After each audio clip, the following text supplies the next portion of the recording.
What is up, everybody? Jay Nell here with another From Me to You life update edition. You know, I do these to talk about things other than sports and also just to share more of myself. It's therapeutic. Also, you connect very easily that way. People reach out to you. You actually get more resources that way. So it's just good all the way around. So this is Life Update Edition. I'm on the last day of my vacation. I leave tomorrow. Tomorrow evening, I leave out of New Orleans, so we'll be driving back actually early so my dad and I can pal around in New Orleans. So it's not quite over yet. I've been out here for 13 days. I went to Atlanta for a few days. I was in New Orleans partying beforehand, so kind of went around. But this isn't actually about my vacation. It's about kind of the situation in California I'll be going back to. The last update edition, I believe I let you guys know this has been one of the hardest years I've had to experience ever.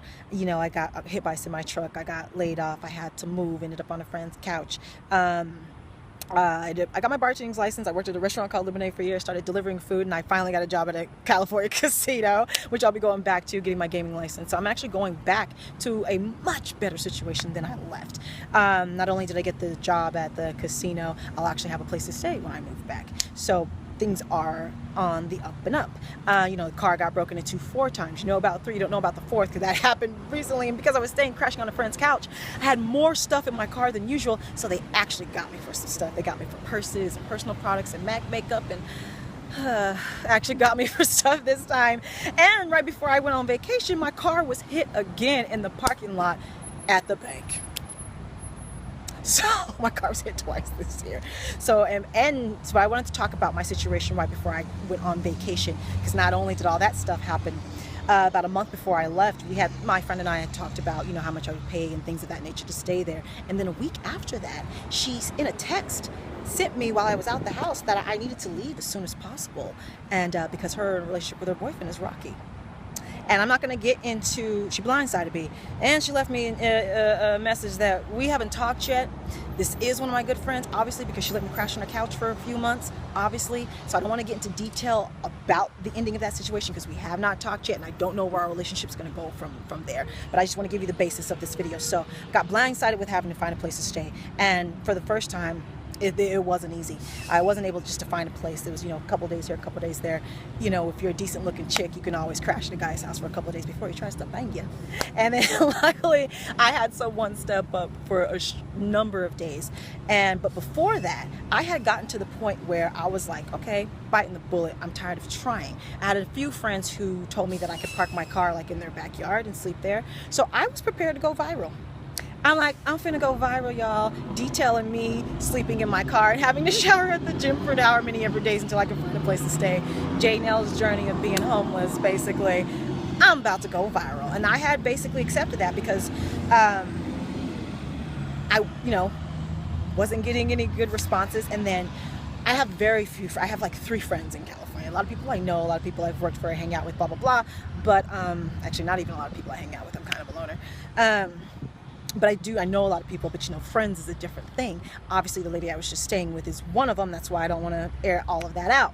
And then I have like 2 guy friends who I can actually say are friends. And one of them, the thing that I realized is I know just too many men. Because even though I'm really cool with a lot of guys, it's because of the hosting of the rap showcases and being around male-dominated fields, because of the MMA and being around fighters. So I'm around more men more often, so I develop relationships with them easier and quicker because that's who I'm around. The female friends that I developed, a lot of them moved, things of that nature, and so they're just kind of, you know, one of them joined the Navy and went career, you know what I mean? So just kind of those relationships got distant. And the thing about knowing a lot of guys when it comes to needing a place to stay, I'm outside, bear with me, about needing a place to stay, is that they all have girlfriends and stuff. So you can't stay there. And that's one thing I realized real quick. I was like, wow, okay. Now that the one female friend that I had just blindsided me, I actually don't have a place to stay. So one of the actual friends who is married with kids, so I really couldn't stay there, put me in touch with someone who I hadn't been in touch with in over 5 years. It's his cousin, and who was on his feet, has his own apartment and stuff. He had already just finished helping one of the other male cousins sleep on his couch. So I was like, oh, cool. So we met up, and you know, we're talking. He's like, Jay, yeah, I haven't seen you in like over 5 years. And he's like, oh yeah, you're so cool. And he's like, oh, you're so sweet. We got to keep you sweet. We can't have you sleeping in your car. Come on over, check out the place. Blah blah blah. We'll talk. So that's what we did. Went out, checked out the place, talk, catch up, because we haven't seen each other in like 5 years, and nothing's ever happened in between us. Nothing even in that realm. It's just, never been there. And so we're talking, and then we had a drink, and it goes from, oh no, excuse me. He was asking me about how I got in the situation. Then he asked me if I had a man, and I said no. And the moment I said no, he began to hit on me in the most aggressive way. I haven't experienced this in a long time, like physically aggressive.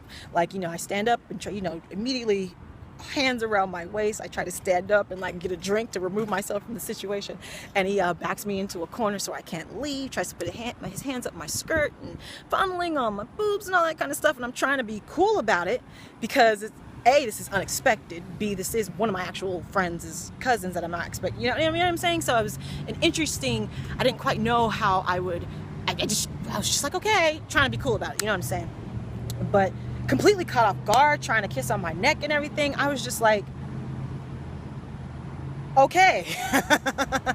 And at that moment, that's when I threw up my hands and I was like, I'd much rather just sleep in my car at the homie's house than have to worry about being sexually assaulted in my sleep on a couch. So luckily that didn't happen.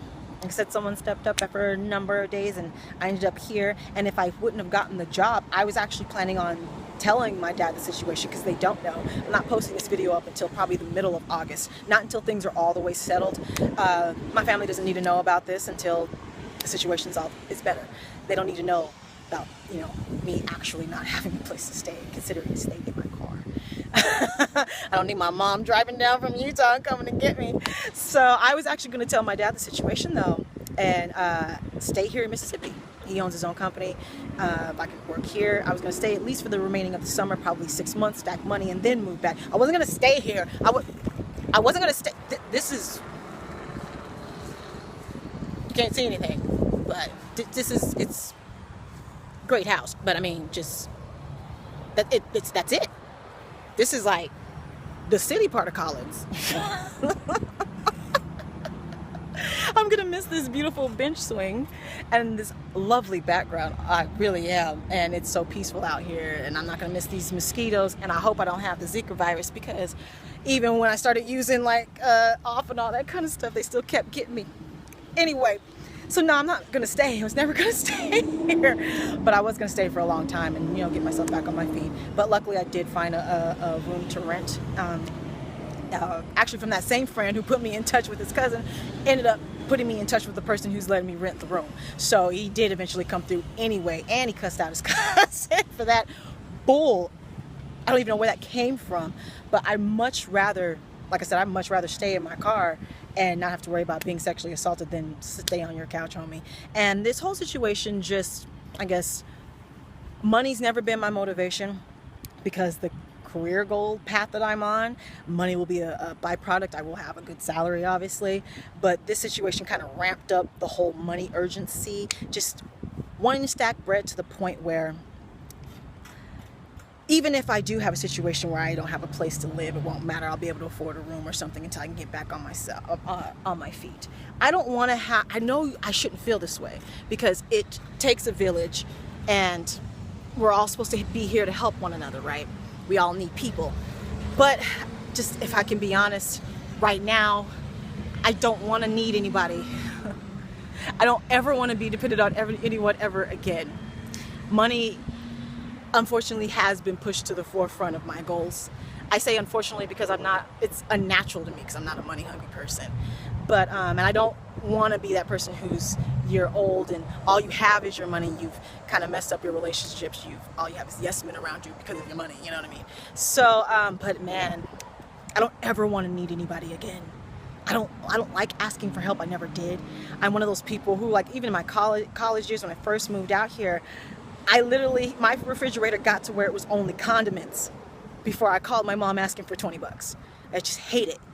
And I'm kind of more locked into that position. I just don't ever want to need anybody, ever. And I hope that I can find the balance in that, because you need balance in that.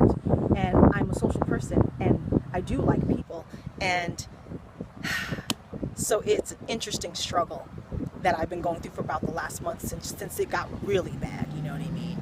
But I just don't ever want to have to ask anybody for anything ever again. And that's where I'm at.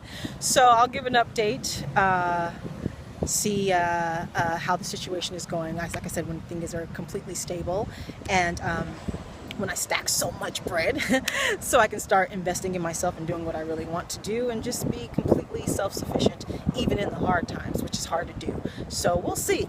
We'll see how this goes. Like I said, I know it's a balance. Everything is balanced, but right now I'm happy being on my own. I'm kind of happy being alone, and my goal is to just make it so I'm so solid by myself that you can't fucking break me. Oh, and I don't normally swear, but that's where I'm at. That's where I'm at. I'm actually not even gonna quit the delivery job. I'm gonna be working at the casino 5 days a week, and I'm gonna be delivering the other 2 days a week. I'm gonna be working 7 days a week until I can't do that anymore, because I'm gonna get to the point where I don't need anybody, because I don't want to need anybody ever again. And eventually, hopefully, I'll find the balance in that. So yeah, update edition. That's where I'm at, going back to a much better situation than I left. This video won't get posted until sometime in the middle of August, when things are completely solid. That way I ain't got to worry about my mama driving out from Utah and saying, pack up, girl, we're going home. All right. Follow me on Facebook, Twitter, and Instagram. Subscribe. I'm on Snapchat now. And there's been some cool Snapchat stuff from my vacation. I want to try to keep that up. Subscribe, like. Please talk to me about your situations. If you've, like I said, people reach out. I had a lot of encouraging advice and stuff on like direct messages from people who were currently sleeping in their car and stuff like that. So please, if you want to vent, if you want to talk, it's therapeutic. If you want to give me advice, let me know your situation, ask questions. I'm so open to dialogue, especially on these from me to you videos. So please talk to me. Take care. Goodbye.